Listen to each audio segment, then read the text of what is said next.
Speaking of Biden family controversies, Hunter's attorneys wrote a scathing screed to House Ways and Means Chairman Jason Smith attacking the IRS whistleblowers. And in it, they claim whistleblower Gary Shapley leaked details of the investigation to the Washington Post article back in October. The article detailed how federal agents believed they had sufficient evidence to charge Hunter. And Hunter's attorneys described this as an illegal leak with no evidence. Mind you, that Shapley was the source of the leak. That's what they allege anyway. Shapley's lawyers are fighting back, sending a letter to the Washington Post demanding that they set the record straight on allegedly false and defamatory statements made by Hunter's legal team. And intimidation has become the go-to plan for the Hunter's team. As Kim Strassel of the Wall Street Journal notes, quote, Hunter Biden has adopted a legal strategy of threats and character assassination.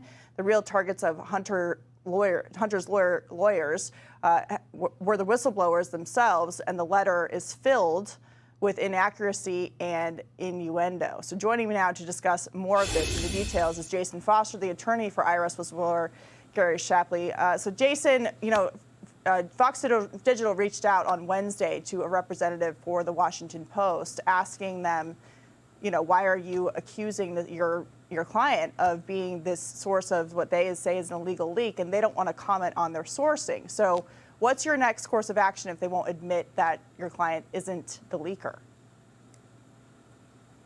Well, I mean, we've already taken decisive action by sending an affidavit to the Ways and Means Committee in which Gary swears that it wasn't him under penalty of 1001 false statements to Congress. He could be prosecuted if he's lying about that.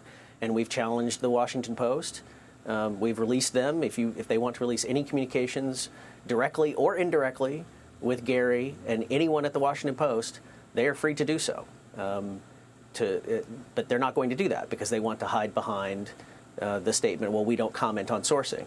I understand that. I understand why they don't want to comment on sourcing. They don't want to start a game of process of elimination and answering questions about who the sources are for their pieces. But this is a unique situation because the Washington Post, uniquely among all media, knows the truth that what Abbe Lowell wrote is a lie.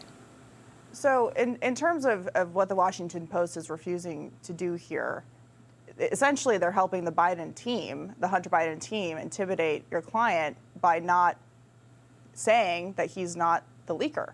I mean, you've argued this is defamation.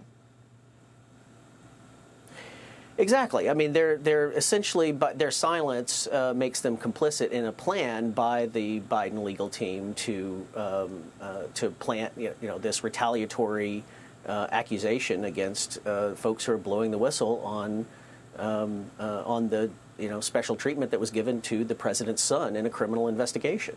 And anyone who works with whistleblowers and for and on behalf of whistleblowers for any period of time recognizes this. This is a common pattern. This is what always happens every single time. Yeah. When whistleblowers come forward with evidence supporting their information and it causes pain for people in power, they lash out at the whistleblower. They try to make the whistleblower the issue instead of the issue that the whistleblower is blowing the whistle on.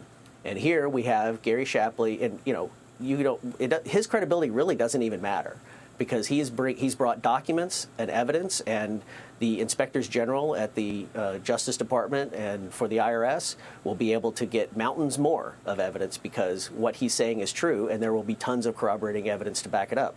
So it doesn't really matter what Gary Shapley's credibility is. What he said is accurate. There were punches pulled on the Hunter Biden investigation, and now Hunter Biden's lawyers are trying to gin up some kind of a criminal inquiry against the person who blew the whistle on that preferential treatment.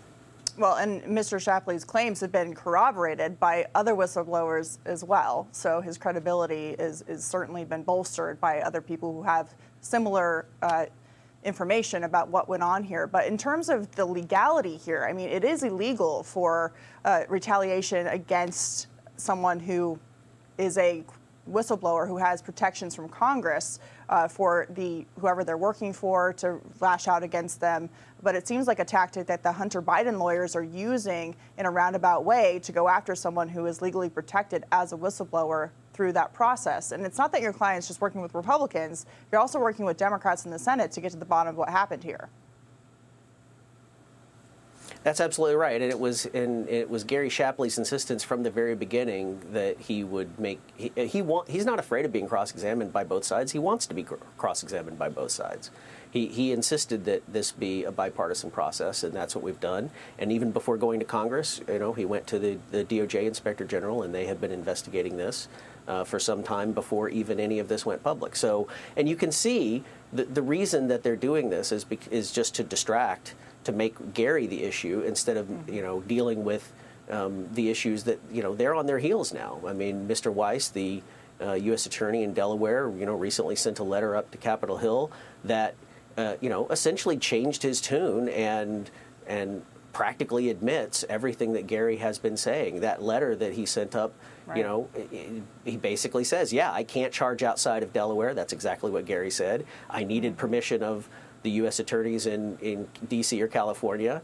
That's the problem that Gary was blowing the whistle on. There's no reason that President Biden's political appointees in those districts should have had any role anywhere near this investigation of the president's son.